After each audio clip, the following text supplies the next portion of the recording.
This is especially true for emerging market economies and lower income. And coffee farmers from Kiambu County have decried the heavy pending bills owed to them by the government. The farmers asked the state to expedite the debt payment, further opposing government's plan to pay farmers individually when their coffee is sold instead of through the cooperatives. Kama kuna kitu inaua kahawa Kiambu ni madeni. Tumegojea tusikie mumelipa. Je, wamelipa? Mumelipiwa madeni?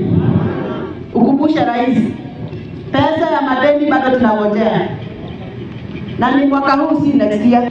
Kabla mwaka huu uishe, rais mwenyewe ako committed kulipa hiyo madeni ya 6.8. Amesema pesa itaingia kwa M-Pesa ya mkulima.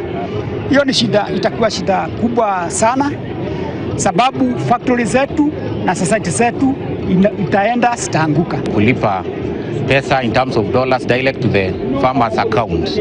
Hiyo kwa maoni zetu wakubwa, wakulima, tumeona itaua cooperative, itaua society za kahawa. In sports ahead, Boston Marathon winners speak out on their win and next course of action. Don't go away.